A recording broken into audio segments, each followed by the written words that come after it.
Thank you very much. Good afternoon. We continue to see a number of positive signs that the virus has passed its peak. It's been very devastating all over the world, 184 countries, probably more. This number was as of a week ago. Dr. Birx will walk through some of these trends in a few moments, but they're very positive trends for winning. We're going to win. We're going to close it out. While we mourn the tragic loss of life, and you can't mourn it any stronger than we're mourning it, the United States has produced dramatically better health outcomes than any other country, with a possible exception of Germany, and I think we're as good or better.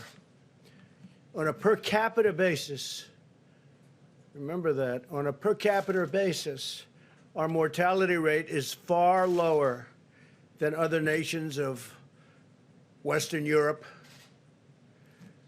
with the lone exception of possibly Germany. This includes the UK, Switzerland, Belgium, the Netherlands, Italy, France. Spain, for example, has a mortality rate that is nearly 4 times that of the United States. But you don't hear that. You hear we have more death. But we're a much bigger country than any of those countries, by far.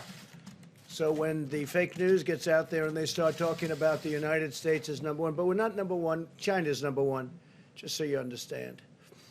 China's number one by a lot. It's not even close. They're way ahead of us in terms of death. It's not even close. You know it. I know it. They know it. But you don't want to report it. Why? You'll have to explain that. Someday I'll explain it.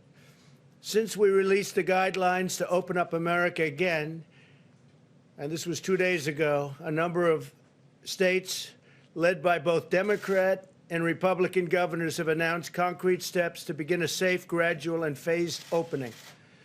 Texas and Vermont will allow certain businesses to open on Monday while still requiring appropriate social distancing precautions. And I can tell you the governor of Texas, Greg Abbott, he knows what he's doing. He's a great governor. He knows exactly what he's doing. Montana will begin lifting restrictions on Friday. Ohio, North Dakota, and Idaho have advised non-essential businesses to prepare for a phased opening starting May 1st. Throughout this crisis, my administration has taken unprecedented actions to rush economic relief to our citizens. As an example, you don't hear any more about ventilators. What happened to the ventilators? And now they're giving you the other. It's called testing. But they don't want to use all of the capacity that we've created. We have tremendous capacity. Dr. Birx will be explaining that. They know that. The governors know that. The Democrat governors know that. They're the ones that are complaining. Through the Paycheck Protection Program, we've already processed nearly $350 billion to 1.6 million small businesses across the nation to keep American workers on the payroll. So we're asking the Democrats to get it done. This should be bipartisan. This should be 100% vote. And it's really been incredible. The $350 billion that's been approved is so popular, and it's keeping businesses open. They'll be open, hopefully, forever. Our swift action is directly supporting 30 million American jobs. Amy Wright from North Carolina, as an example, said the program is a game changer for her and her family. It's coffee shops, and she has 120 employees, many of whom have developmental and intellectual disabilities. And now they're all staying, and they're getting paid, and she's got a dream, and it's going to take place very quickly when she opens again. So, Amy, good luck. North Carolina, great place. Scott and Julie Alderink help lead a church and own a restaurant in South Dakota with about 15 employees. They were already starting layoffs. Layoffs were moving along rapidly.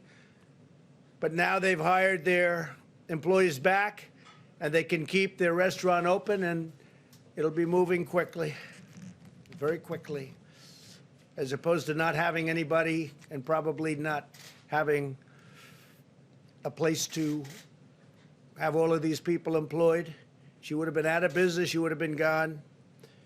The Paycheck Protection Program funding is now fully drained. It's out. It's gone.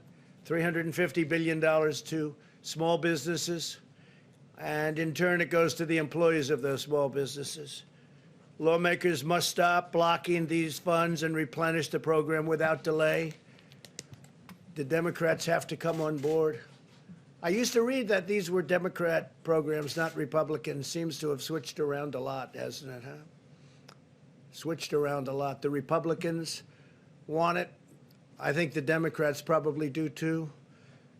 But they also want other things that are unacceptable. This is about COVID. This is about the plague and what it's done to us. This isn't about extraneous things that they've been trying to get for years, that our country doesn't want them to have. As we enter the next stage of our battle, we are continuing our relentless effort to destroy the virus. My administration is taking steps to protect high-risk communities by providing funding for 13,000 community health center sites and mobile medical stations in order to equip them with the most advanced and robust testing capabilities. These sites are incredible. What they can do is incredible. The job they do is incredible. These centers provide care to 28 million people living in medically underserved urban and rural regions, including many African American and Hispanic communities. We're taking care of them. And it's so important because you've all been reading about the disproportionate numbers on African American, and you're reading a little bit less about Hispanic, but likewise Hispanic communities. The numbers are disproportionate. In fact, we're doing big studies on it right now. We don't like it. Not right. Nationwide, we've now conducted over 4 million tests, and Deborah will be talking about that. It's double the number conducted by any other country on Earth. So that's more than 2 times, actually, the number conducted by any other country on Earth. You hear so much about testing. What we've done is incredible in testing. And I started with an obsolete, broken system from a previous administration or administrations. But I would really say administration for a different reason, because testing has become so advanced over the last number of years. And we have the most advanced of all. I spoke with other nations this morning, the leaders, and they all are talking about our great testing capability, and some of them want to know what to do. How can they get involved, because they need it for their own countries. In Louisiana, Massachusetts, Rhode Island, New York, and other hotspots, we have also tested more people per capita, by far, than Italy, Spain, Germany, France, and the United Kingdom, and all other major countries. So think of that. In New York, for instance, per capita testing is 6% higher than in Singapore. In fact, there's a typo. It's 67% higher. There's a big difference. I'd say there's a big difference between 6% and 60%. I was looking, I said, 6% doesn't look too good. It's 67%. Good job out there. Higher than Singapore, 64% higher than South Korea, and 47% higher than Australia. So it's 67% higher than Singapore, which is a very advanced place in terms of what they're doing. My administration has also been speaking frequently with many of the governors to help them find and unlock the vast unused testing capacity that exists in their states.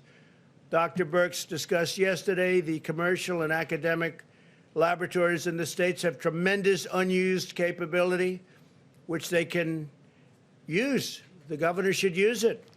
Tremendous unused capability. They're waiting for business from these governors that some of them complain. I must tell you, for the most part, we're getting along great with them, but some of them like to complain. But I still go back because the hardest thing of all, by far, by a factor of 20, is the ventilators. And now we're the king of ventilators. We have ventilators. We're going to be helping other countries very soon. We're going to be helping Mexico. I spoke with the president of Mexico. He's great, great guy. And I told him we're going to be helping him. They desperately in Mexico need ventilators. And I told him we're going to be helping him very substantially. We're in a position to do that. We're building now thousands a week. And they're coming in rapidly, and they're very, very high quality.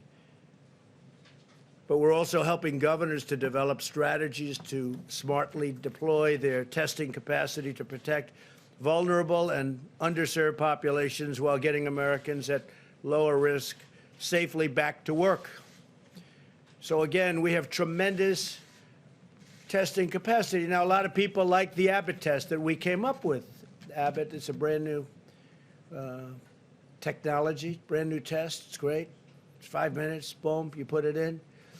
And we're making thousands of machines. Abbott is making thousands and thousands of machines. But not everybody's going to get that one, but they're going to get others. We have numerous platforms, which we'll talk about in a minute. Unfortunately, some partisan voices are attempting to politicize the issue of testing, which they shouldn't be doing, because I inherited broken junk. Just as they did with ventilators, where we had virtually none, and the hospitals were empty. For the most part, the hospitals didn't have ventilators.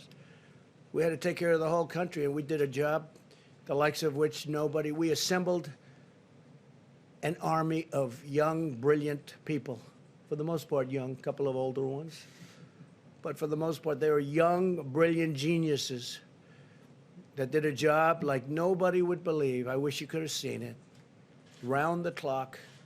And now the rest of the world's coming to us asking if we could help them with ventilators, because they're very complicated, very expensive. They're very hard to build. And we have them coming in by the thousands. But you don't hear that from even the governors. Nobody's complaining about ventilators. And if there was a surge, we could have ventilators to them within hours, because we have in stockpile almost 10,000 ventilators. You don't hear about hospital beds. When I first started, everyone thought, oh, hospital beds, hospital beds. The governor of New York correctly asked me for hospital beds, and we got the Army Corps of Engineers out, and they built them. He needed them. I mean, I know he said that we were projecting. We're not projecting New York. We're listening to the governors. He wanted them. He needed them, and we gave him thousands of beds. In Javits Center, we brought the ship.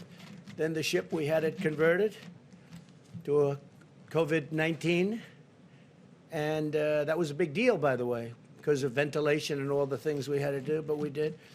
And fortunately for him and for us, all of us, they haven't used either one very much because the numbers have gone down significantly. But it was there, and it was built, and it was beautiful. 2,900 beds. It was incredible what they did. They did it in a matter of a few days. But unfortunately, and it was very good, the relationship was very good. And I'm frankly glad they don't need them, but they were there. Louisiana, the same thing. I think the governor, Democrat, good guy. And he will, I think, tell you a story that we had more than enough. And I said, well, we're supposed to build one more. I called him. I said, you know, if we don't have to build this hospital, it was an additional anywhere from 500 to 1,000 beds. If you don't need it, would it be possible that we don't build it? Would like to build it someplace else, or not build it at all and save money, which is okay for government too. Use it someplace else. And he called me back the next day and he said, sir, we don't need it. I said, that's great that you say that. I appreciate it. And he didn't need it. But we were ready to go. We took good care of Louisiana. We took good care of Michigan. We took good care of every place. We didn't miss a trick. And we're in great shape on testing. We have different platforms. We actually have 9 different platforms, and on Monday we're going to be adding one that'll be 9 to 10. I don't like to count on them before they're up, but we'll have anywhere from 9 to 10 platforms with a tremendous testing capability, and people can go, and especially with phase 1. Now, at the same time, just like with ventilators, we're building now the best ventilators. Just like with ventilators, our testing is getting better and better. I took the first test. The first test was not pleasant. This was not a pleasant thing. I said, you got to be kidding, to the doctor. You got to be kidding. Up your nose, and then we hang a right, and it goes down here, and then we'll wiggle it around here under your eye, and then we'll pull it out, and we'll say, I said, no, there's no way that can happen. Is that the way it goes? You sure? This was a very unpleasant test. And then I was tested a few weeks later with the new test that just came out, the Abbott, where they just touch your nose, basically, and they put it in a machine, and literally a few minutes later, they tell you if you're fine. And I was lucky in both cases, because I've seen the damage that this does to people.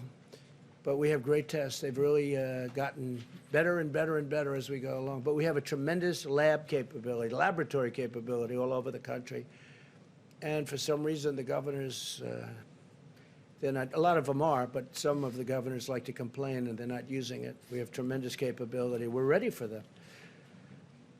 And as we go along, just like with the ventilators, we'll get better, more advanced, and, you know, we'll be able to do things that nobody would have even believed possible. But we started off with a broken system.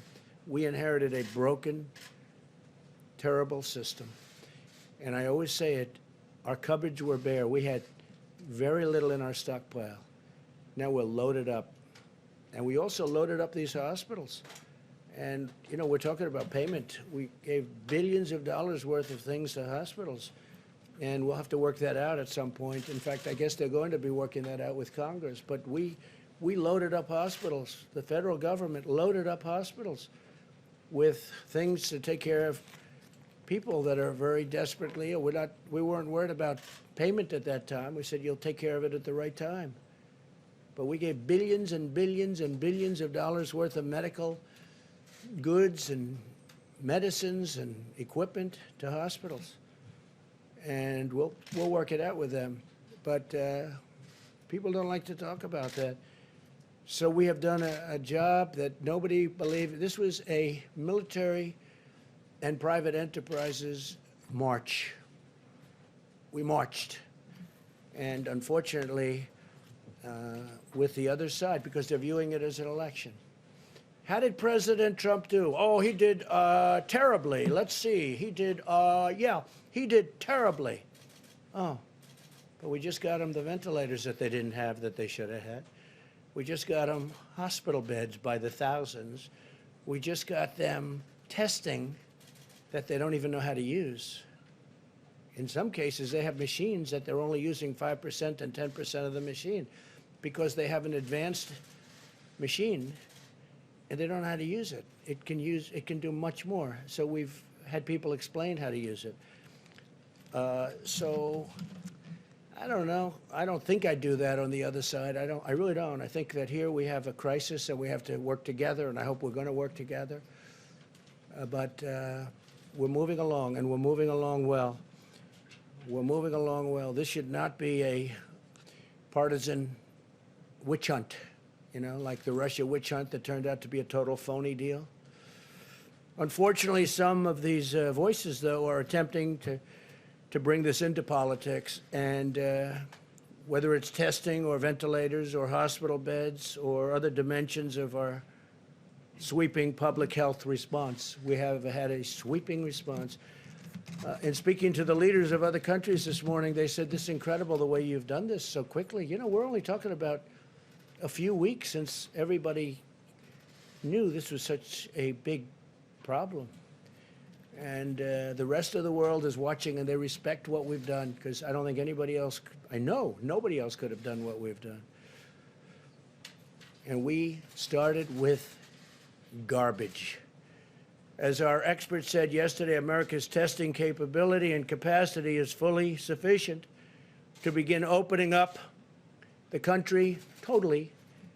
Indeed, our system is by far the most robust and advanced anywhere in the world by far. The rest of the world will tell you that. I spoke this morning to a friend of mine, President Moon of South Korea. He just won the election. He won it by a lot. He had a big victory, which I was happy about. And he was saying what a great job we've done in this country. I told him the same thing. He said, what a great job we've done here in this country. So I appreciated that. He had a great, by the way, he had a great victory, and we're very happy about that from the standpoint of our country, working very well with them. South Korea. As we approach, and the approach that we use, but as we approach, hopefully, the downward side of what's going on, I think you're going to see some incredible hard facts and evidence that what we did was right. There's a lot of talk about herd, the word herd. I don't want to show you charts of people that went a different way, but it's scary. It's scary. We would have had, I think, millions of people die had we done a different way. And I think numbers are just coming out where they're estimating 60,000 people will die. That's horrible. I always say one person is too much, especially in this case when it could have been stopped in China. Could have been stopped in China before it started. And it wasn't. And the whole world is suffering because of it. But this herd concept, and everybody had to think of it at the beginning because look at us. We have the greatest economy in the history of the world. Better than China, better than any country in the world, better than any country has ever had. We had the highest stock market in history by far, and I'm honored by the fact that it has started to go up very substantially. And that's because the market is smart. The market is actually brilliant. I've seen it. And they're viewing it like we've done a good job. They view it that way. Because if you would have told me that we're at 24,000 or beyond, and the highest we were ever was, we never hit 30. We were getting close to 30. So let's say around 29,000, we're at 24. We were heading down. I would start to say, oh, wow, we may be heading into territory where I started. I didn't like that. Now we're way up.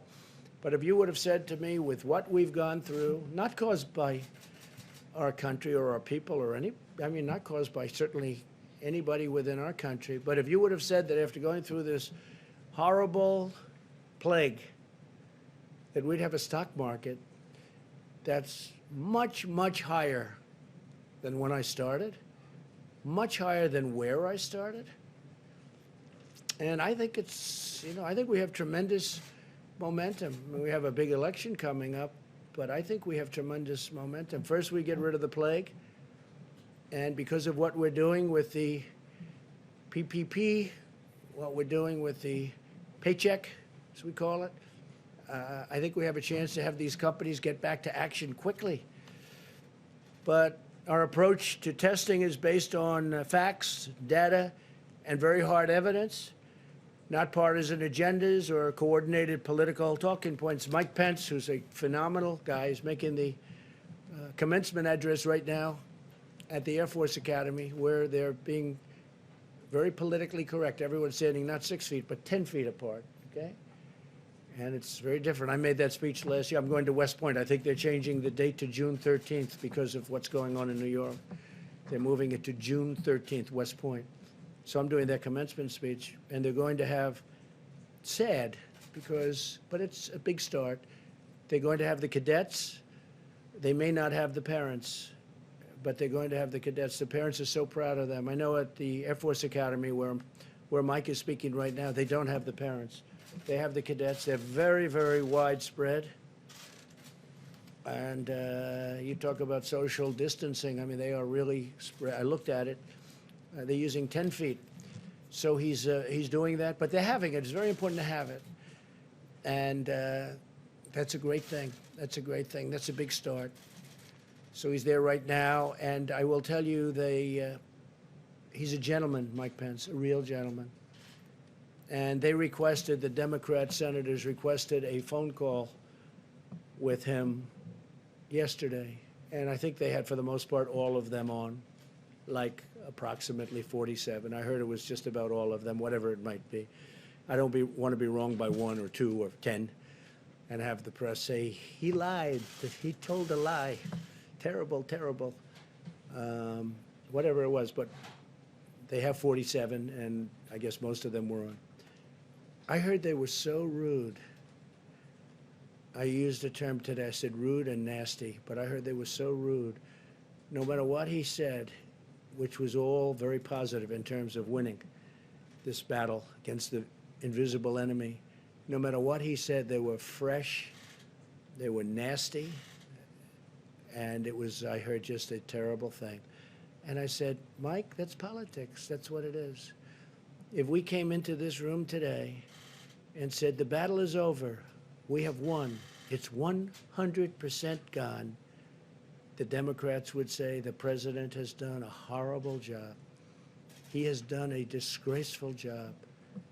It is a shame how bad he is. You know, this is the talking points. This is political, and it would be nice not to have that, especially when we've done the job we've done. I mean, all you have to do is look at the big V for victory or V for ventilator. Take a look at it. Everybody said they had us on that. They had us. They thought they had us, but we got them done at numbers that nobody would have believed. And we did use our act, our production act, and we used it, but we didn't use it. We didn't need it like a hammer. All we had to do, for the most part, we used it actually in a number of cases, but for the most part, all we had to do is talk about it.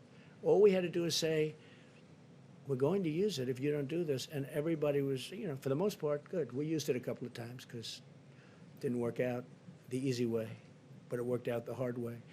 But whether it was masks or ventilators, it was incredible what we've been able to do. So this is a very critical time for the American people, and the American people deserve real information and responsible and thoughtful dialogue from their elected leaders and from the media. The media's been some very honest, but some very dishonest. You know that.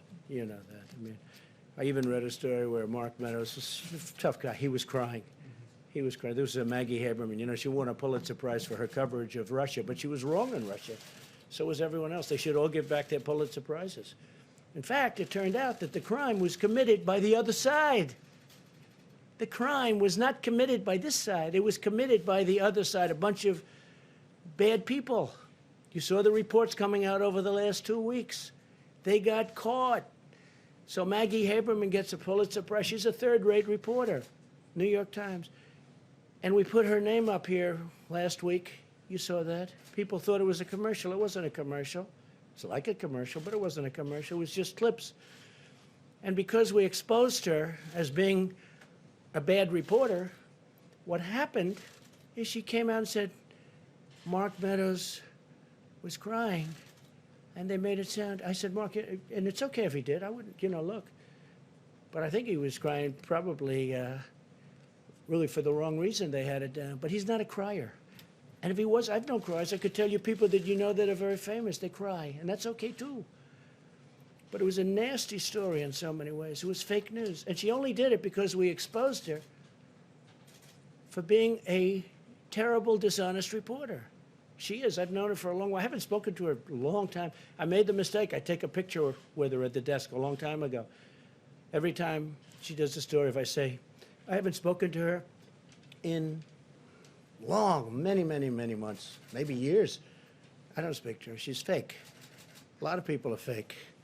A lot of people. We get a lot of fake people. But what happens is she writes this story as retribution, puts it in the New York Times, and the New York Times is a very dishonest newspaper. It's my opinion.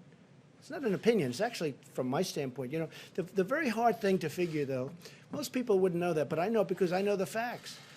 And they make up, I said it today, they make up words. Sources say, most often used, sources say. You know what sources say means? Sources say means they have nobody, and they make it up, okay? And they have a few other type statements that mean the same thing. But sources say is the most often used expression in the Washington Post, New York Times especially, CNN, fake news, CNN. They should really be mandated, and I mean mandated, to use a name.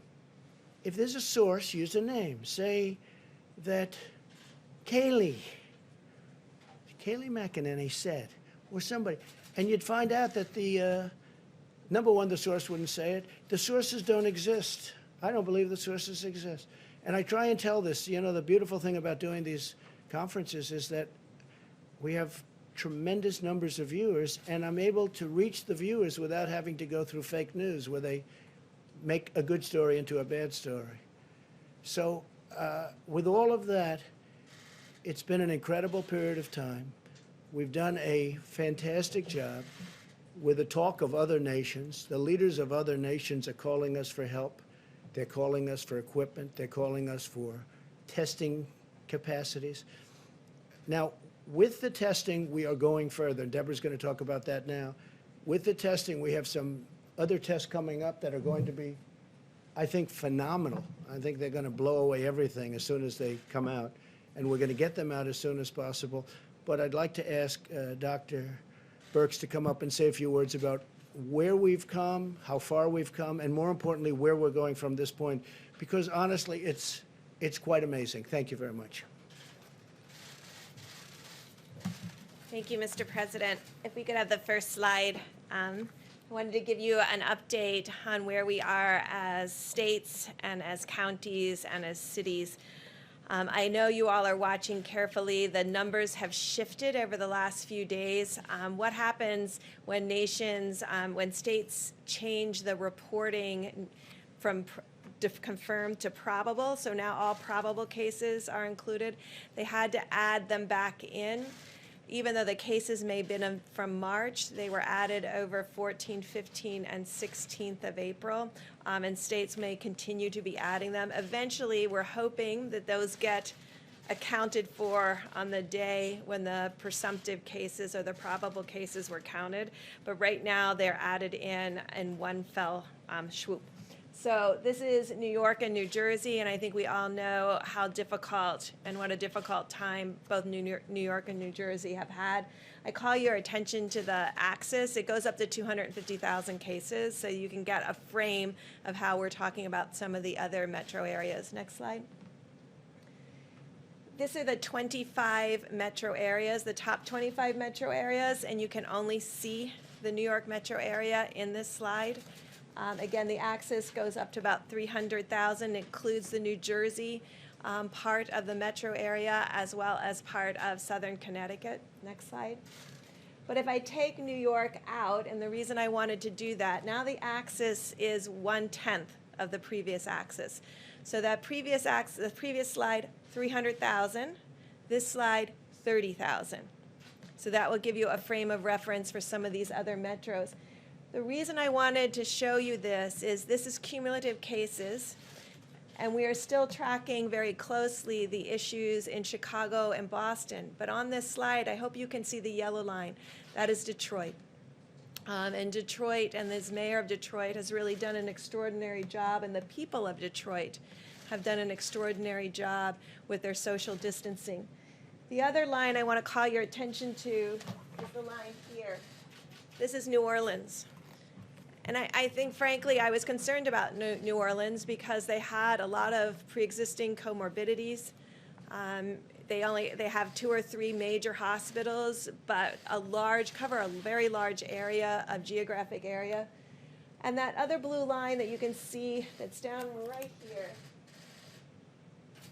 that's the Seattle line. And you can see that their response, because of the nursing home alert, they were one of the first states and the first metro areas to really move to social distancing. And so they've really never had a peak like many of the other metros. Next slide. Then I just want to take you through some of these new case graphics. That was cumulative cases. This is daily cases. And obviously there's a lot of variability in reporting, but you get a sense over time when you look at daily cases. So New Orleans is on panel on your left and Baton Rouge on your right. But you can see clearly New Orleans about a month ago, very low levels, probably less than 50 cases, large peak and spike around the beginning of April, and they have come down. And they have down to very few cases. Again, I showed you before how both their syndromic cases have come down as well as their actual number of cases. Next slide. This is Seattle. So you can see they had a much lower peak. And this is when we talk about flattening the curve. This is what flattening the curve looks like. It becomes a longer, slower decline, but it never gets very high and then goes back down. Next slide. And then this is Detroit. And we always look at the metros as a consolidated. So this is both Wayne, and Oakland in Michigan. And we really want to thank the mayor for the incredible job that they have done to really ensure that everyone is receiving the adequate health care and testing. And they've done quite a good job with testing in Michigan. But all of these states, Louisiana and New York, have tested 30,000 per million inhabitants. Those are some of our highest numbers across the board. And next slide. And so the president talked about the case fatality rates, and we've lost a lot of Americans to this disease, and we pray and hope for each one of them that are in the hospitals and the excellent care. What this graph illustrates is the amazing work of the American people to really adhere to social distancing. This was nothing we had ever attempted to do as a nation, and the world hadn't attempted to do. But they were able to decrease the number of cases so that in general, most of the metro areas never had an issue of complete crisis care of all of their hospitals in a region. And so you can see our case fatality rate is about half to a third of many of the other countries. Excuse me, does anybody really believe this number? Does anybody really believe this number? I put China on there so you could see how basically unrealistic this could be. When highly developed healthcare delivery systems of the United Kingdom and France and Belgium and Italy and Spain with extraordinary doctors and nurses and equipment have case fatality rates in the 20s up to 45, and Belgium is extraordinarily competent healthcare delivery system, and then China at 0.33. You realize that these numbers, then this includes the doubled number out of Wuhan. And so I want it really to put it in perspective, but I wanted you also to see how great the care has been for every American that has been hospitalized, and the extraordinary work of our doctors and nurses and our laboratorians on the front line who have been doing an excellent job. Next slide. And then we also wanted to show... Also the number for Iran. Does anybody really believe that number? You see what's going on over there. Does anybody, you put that slide back if you would. Does anybody believe this number? Does anybody believe this number? You saw more and this is why bags on television than that. This is why the reporting is so important. And I think you remember almost 6 weeks ago, maybe a month ago, I was telling you what Italy was showing to us and what France was telling to us and the warnings that they gave to us and said, be very careful. There's an extraordinary high mortality among people with pre-existing conditions. And we used their information to bring that to the American people. That alert before we even had significant cases, came from our European colleagues on the front line.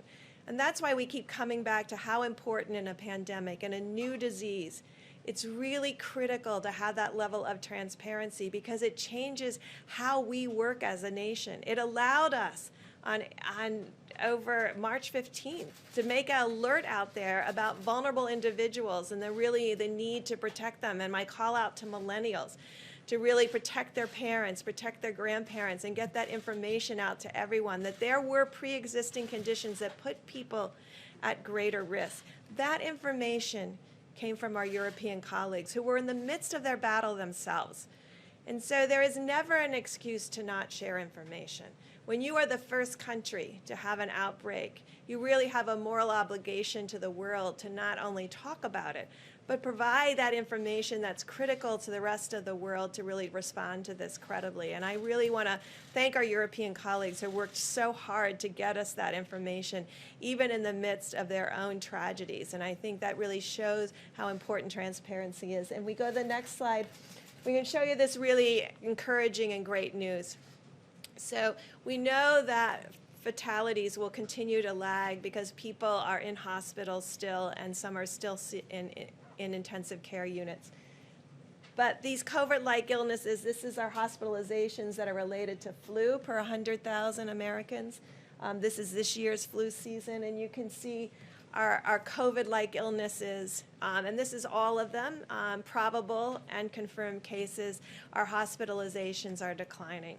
Now, I showed you metros that have made tremendous progress.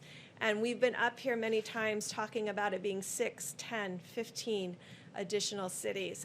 And now we're really just focused on Chicago and Boston and Massachusetts, and really some issues that Providence is starting to improve now, so their relationship to the two large outbreak cities. But this is really reassuring to us of the progress we're making across the country against this disease. And I just really want to conclude by thanking again the American people for making these type of graphics possible. Thank the data team who puts these together for me. So they are working till about 3:30 every morning to make sure that we have the most up-to-date information. That's the data that goes to our supply chain individuals to ensure that every hospital in every state and every community has what they need based on data, and to make sure that we're serving the needs of the American people as effectively as possible. Thank you, Mr. President. Thank you very much. You did a fantastic job. Sit here. Thank you very much. The fact is that we've been learning a lot from Deborah and Tony and so many of the professionals, the director. PEPFAR, we're spending the United States, without help to the best of my knowledge, mostly in Africa, $6 billion a year.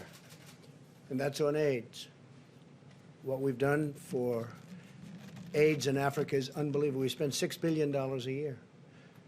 That's been going on for a long time. Nobody knows that. You've never heard that. I've never heard that. $6 billion a year. Millions of people are living right now, and living very comfortably, because of the fact that we have found the answer to that horrible, horrible plague. That was a plague. But we spend $6 billion a year. And from what I hear, it's very well spent, done by professionals, including this great professional right here.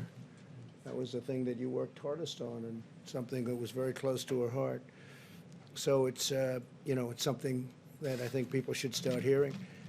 The World Health Organization, we're just finding more and more problems, and we spend this money really well. There are other ways we can spend the $500 million. That's $500 million. This is $6 billion.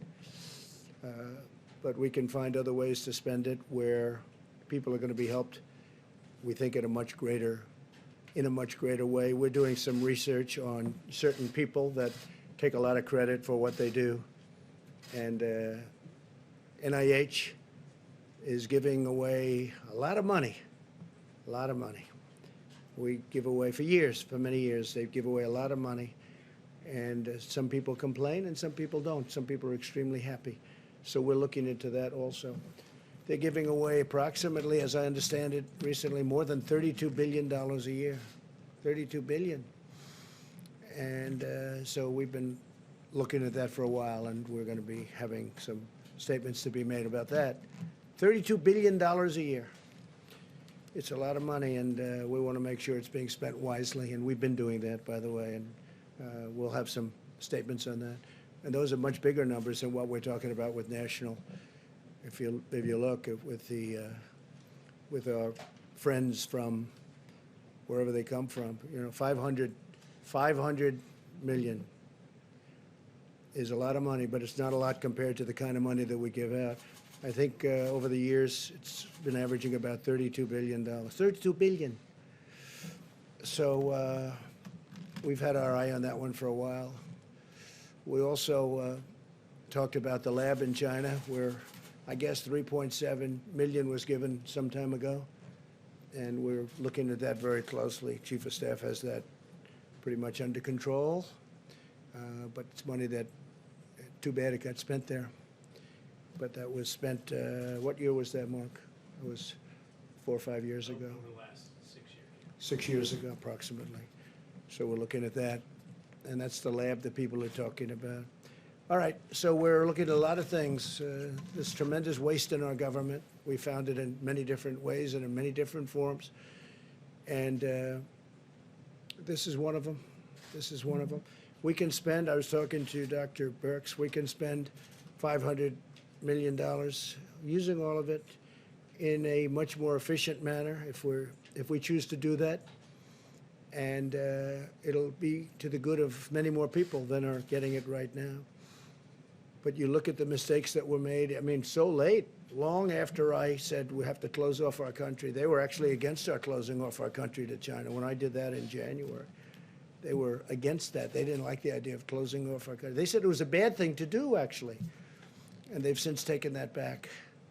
But it was a very lucky thing that we did it. Very lucky. We would have had numbers that were very significantly greater. Tony Fauci said that. He said it would have been very significantly greater had we not done that. So we made a lot of moves that were good moves, but it's still a very depressing subject because it's a lot of death. And if it was stopped very early on at the source, before it started blowing into these proportions, you have 184 countries that would have been in a lot better shape. But our country is getting back, and I expect that we're going to be bigger, better, and stronger than ever before. I will take a few questions. Jeff? Mr. President, you've mentioned, and the doctor has mentioned China a few times today, that clearly suggesting that the data has not been good. And that Well, you tell me, do you think that data is good when you see that? Do you think that's correct, okay? Do you honestly believe that's correct? pretty dramatic contrast. So my question for Dramatic? Yeah, that's dramatic. So my question for you, sir, is Why didn't the press, why didn't you people figure that out, though? Why do we have to put up a chart? The number is impossible, it's an impossible number to hit. But why haven't you come up and said that? the question, sir, is China now cooperating with the United States to figure out what happened, and what do you want from them now? Well, they said they're doing an investigation, that they're doing an investigation. So let's see what happens with their investigation, but we're doing investigations also. Yeah, go ahead, please. Thank you, sir. You've spoken, we heard Dr. Burks a moment ago say that every country has a responsibility to tell the rest of the world what's going on. You've talked repeatedly about how this could have been stopped in the past. I know you don't want to telegraph what you would do, but do you think that there should be some consequences if in the end, China was responsible for all of this? Well, if they were knowingly responsible, certainly. If it was a mistake is a mistake. But if they were knowingly responsible, yeah, then there should be consequences. You're talking about, potentially lives like nobody's seen since 1917. And, the other thing, had we not done what we did in terms of closing, because there is that concept of let's let it ride. But at some point, I'm going to have to, I don't want to embarrass countries that I like and leaders that I like, but you have to see some of these numbers. In my opinion, so we're talking about maybe 60,000 or so. That's a lot of people, but that's 100,000 was the minimum we thought that we could get to, and we will be lower than that number, anywhere from 100 to 220,000 people.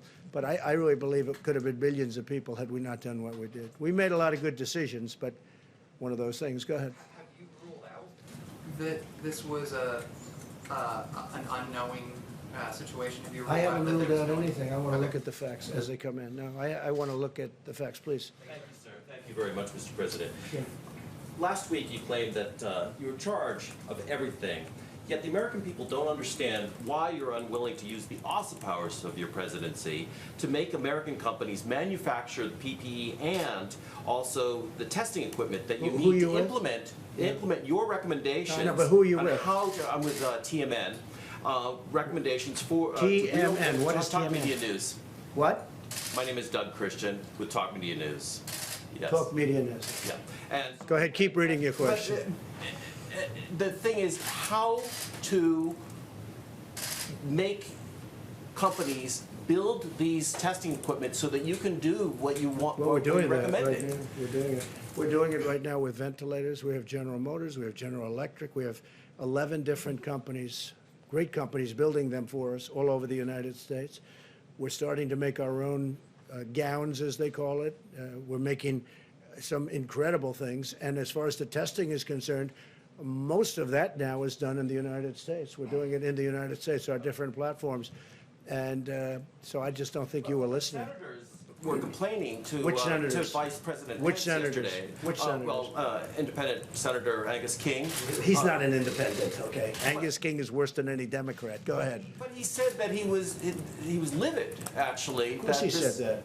because he's a Democrat, okay? Angus King is not an independent. He uses that term for whatever reason. It's a waste of time. But he's not a very emotive type Oh, of yes, he senator. is. You haven't seen him.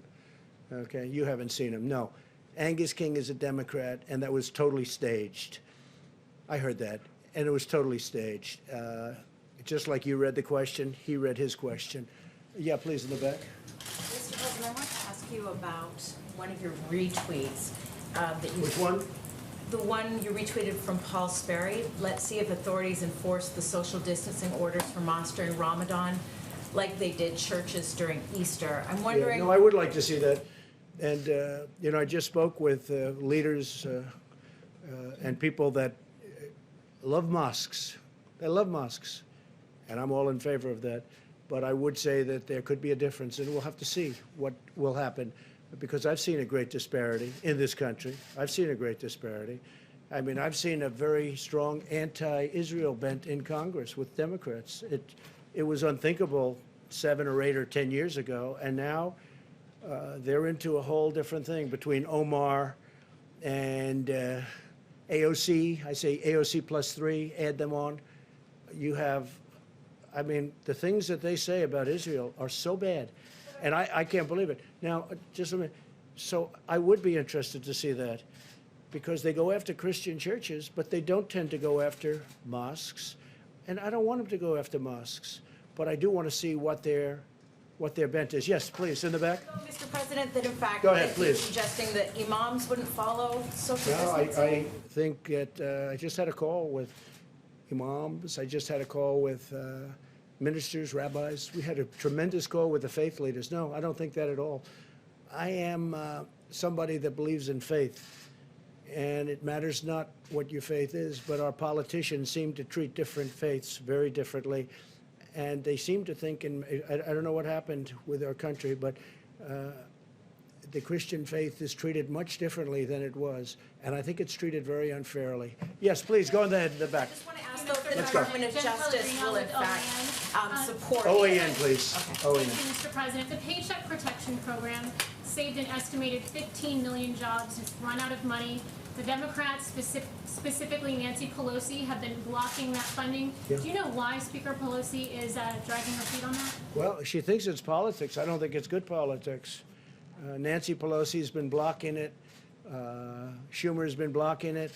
And I think they think it's good politics. I don't think it's good politics. I think it's bad politics, but I don't care about the politics. It's so great for our country because we're going to have all of these companies that are, you know, it's a bigger employer. Let's say it's the same, but essentially it's the same power, all of these small businesses added together as the big companies. It's about 50-50. And it's so important. And they will be scattered if we weren't able to do what we're doing. And essentially, we're giving these small businesses that won't make it, they can't because they're closed. We're giving them money to take care of their employees so when we open, they can get back into business. It's been a very popular plan, even with Democrats.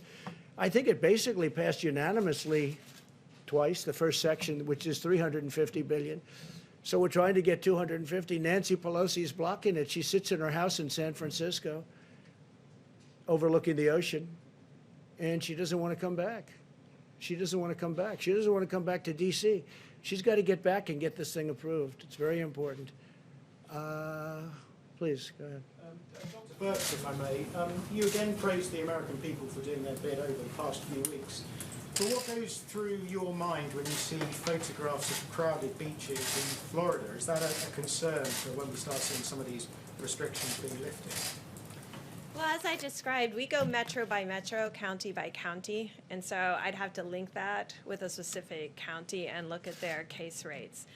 I believe the governor and the public health system that Florida has, they have some of the best county public health individuals I have ever had to deal with. They are amazing because I had to work with them under HIV/AIDS. So if the county health directors believe that that's appropriate for their county, then I'm not going to second judge an individual's approach to this because I can't see into every single county and load the low rates. I can just see there's no cases. So I don't know if that's a county with very small cases or not, but I think their county health official would know. And many of the counties, as you know, are really free of this horrible enemy.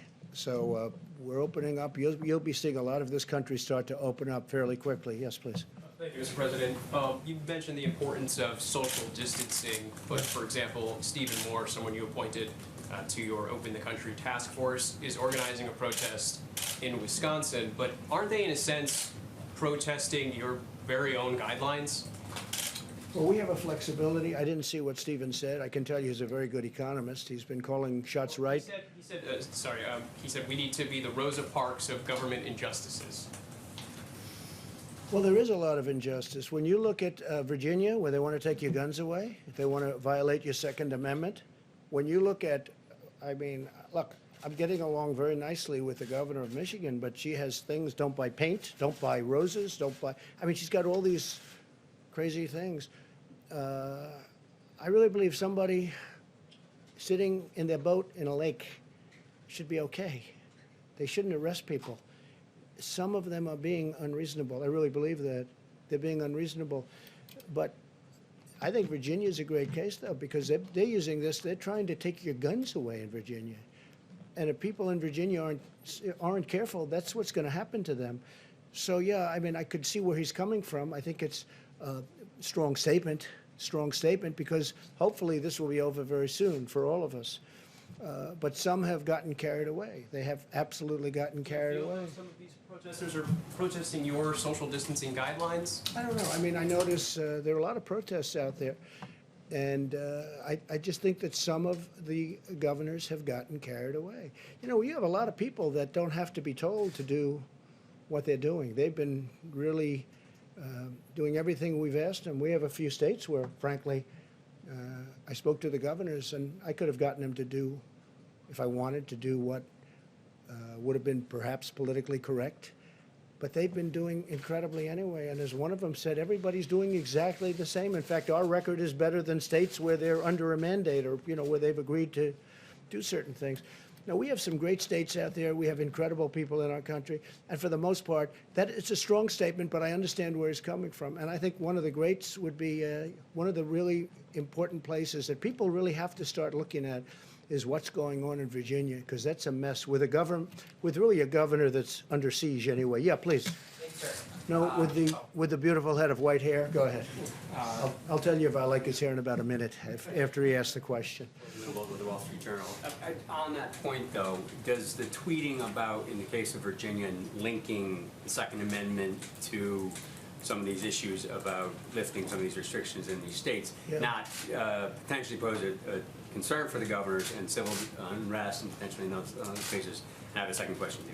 Well, I think just for that question, I think that's an easy one. That's not even politics. We're entitled to a Second Amendment, and he's trying to take the Second Amendment, meaning that state is trying to take the Democrats in that state. The Republicans are fighting it. They're trying to take that Second Amendment right, that Second Amendment right away. To me, that's liberty. That's when I say liberate Virginia, I would say liberate Virginia when that kind of thing happens. And where does it all stop? So I think it's a very good analogy. Go ahead. Sure. I mean, is this the right time to kind of bring in a Second Amendment issue? I think when they talk about taking your guns away, and if you notice, at the beginning of this pandemic, there were more guns sold, I think, than at almost any time in history. So it's obviously a big issue. And then you have them working and signing documents trying to take your Second Amendment away, essentially. So I do think it's an appropriate time to bring it up. Go ahead, second. This past week, after kind of an extraordinary slew of events from adversaries, North Korea, Russia, China, and Iran, all kind of pushing back on U.S. policy or toying with U.S. military forces. What's your message for some of these countries who may be trying to take advantage? I don't see it. No, I don't see it. We had a very good relationship with Russia. We worked on the oil deal together. I was with, by telephone, King of Saudi Arabia and the President of Russia, Vladimir Putin. We worked out a deal on oil. That was a very important deal to them and to us and to Saudi Arabia. It was in a deadlock. You know it. You covered it very well. Actually, Wall Street Journal covered that very well. I worked with Putin and with the king on that. And President Putin was a total gentleman, and it was very important to get that done. And the king was great. And we actually had to bring in Mexico because Mexico was a lone holdout, and they showed great flexibility. You know the story. No, I think we're doing fine. Yeah, sure. It's North Korea. I see they're testing short-range missiles, and been doing it a long time. I received a nice note from him recently. It was a nice note. I think we're doing fine. Look, if I wasn't elected, you would right now be at war with North Korea. Okay, I'll tell you for your people that don't understand the world and they don't understand how life works. If I wasn't elected, you would right now. Maybe the war would be over. Hopefully with a victory.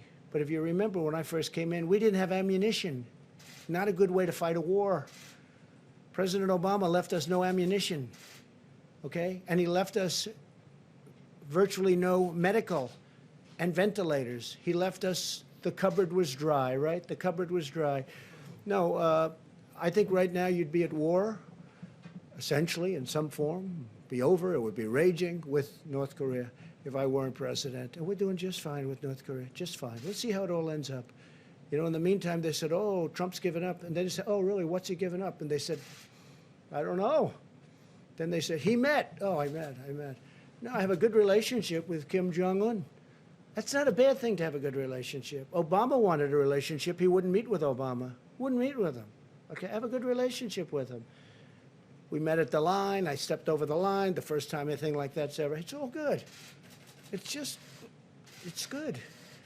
But when they say, the stupid people, I call them stupid people, or the haters, they say, Trump's given up so much. Really? I've actually increased the sanctions. China's been very good on the border. In fact, right now, the border is stone cold closed between China and North Korea. Our relationship with China was good until they did this. Once we found out about this, look, we just made a trade deal with China's going to have to buy $250 billion a year in our product, $50 billion from the farmers, $40 to $50 billion from the farmers. The relationship was good when we were signing that, but then all of a sudden you hear about this. So it's a big difference. The question was asked, would you be angry at China? Well, the answer might very well be a very resounding yes, but it depends. Was it a mistake that got out of control, or was it done deliberately? Okay, there's a big difference between those two. In either event, they should have let us go in. We asked to go in very early, and they didn't want us in. I think they were embarrassed. I think they knew it was something bad, and I think they were embarrassed. But, no, I think we're doing very well. Well, so you said Russia, you said China, you said North Korea. Iran. When I came in, Iran was a terror. We had 82 points of fighting. We had 18 points of major confliction. The first week, I said, tell me about Iran. Sir, we have 18 points of confliction, meaning Yemen, Syria, all Iraq. They're going into Iraq all over the place. They're a much different nation right now. I stopped that horrible deal, and they want to talk, except that Kerry violated the Logan Act. He made the deal, and he doesn't want them to make a deal because I would have made a deal, in my opinion, except that John Kerry, who made the deal originally, which was a stupid deal to make, gave him $150 billion, gave him $1.8 billion in cash in green. That would be more than this room 10 times with $100 bills. You could fill up this room 10 times with $100 bills, and it's not that small a room. And I say he violated the Logan Act. I think it was a major violation. I think we would have had a deal if it wasn't for John Kerry. But he doesn't want to be, number one, embarrassed. Number two, he said, let's wait till after the election.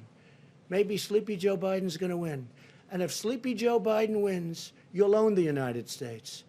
And China will own the United States. China's paid us, from the Wall Street Journal, hundreds of billions of dollars. Is that right, tariffs? And we gave a lot of that money, a small percentage, but a lot of money to the farmers. And it kept the farmers going great. Right? But hundreds, we're getting tens of billions of dollars in tariffs. And by the way, for those of you that say, oh, we're paying, China devalued their currency in order to pay these. We didn't pay. China paid. They don't like to write that. They also added money into their system.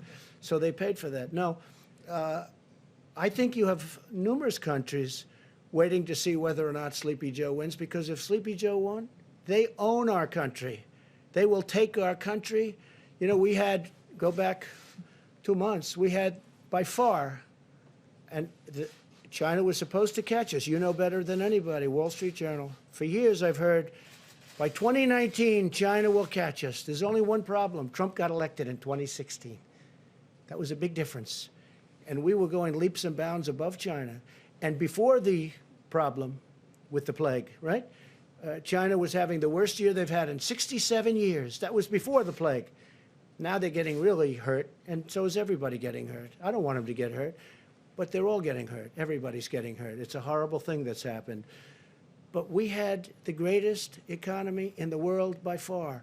China isn't even close. Go back 2 months. And we're going to keep it that way. But when you mention Iran, Iran is a much different country than it was. When I first came in, Iran was going to take over the entire Middle East. Right now, they just want to survive. They're having protests every week. They're loaded up with the plague, which I don't want. I've offered to help them if they want. If they need ventilators, which they do, I would send them ventilators. We have thousands of excess ventilators coming in, and here. We have a stockpile of ventilators, and we're starting to send them so that hospitals can fill up their stockpile, which they should have. New York had a chance to get 16,000 ventilators, and they chose not to do it, and I understand that. It's a hard decision for a thing that may or may not happen. I fully understand that. I'm not even complaining about that. I'm only saying this. Iran was a terror when I came into office. Right now, they don't want to mess around with us. They don't want to mess around with us. Two things. North Korea, same sanctions we've always had, except more. We haven't given anything. I think you'll hopefully take that back to the Wall Street Journal because they really don't understand it. They really don't. And with Iran, I mean, that's a different country right now. And they want to make a deal. The only reason they don't, they're being shamed in because the guy that gave them the sweetheart didn't want to met with them many times. He should have never met with them. And in my opinion, he's telling them, don't wait. Maybe Trump will lose, and then you can negotiate with a patsy, with a weak guy, and you'll take over between you and Russia. Nobody's been tougher on Putin. He knows it better than anybody. Nobody's been tougher on Putin than me. Look at the sanctions. Look at what I did with their pipeline going into Europe. Nobody even knew about it. I exposed it. Now everybody talks about it. I think it's a terrible thing for Germany to do. But at the same time, I have a very good relationship with Putin, and I was able to make a deal with Russia and Saudi Arabia and OPEC Plus. They call it OPEC Plus. That's going to save us, Texas, North Dakota, Oklahoma, other states, energy states, going to save us hundreds of thousands of jobs. And in fact, your paper wrote an incredible editorial for a change that Trump made a great deal for our country. That was a nice thing. I was shocked to see it coming out of the Wall Street Journal. Thank you all very much. We'll see you tomorrow. Thank you. Thank you very much. How many asymptomatic people have been tested? Is it possible to get that number from you guys?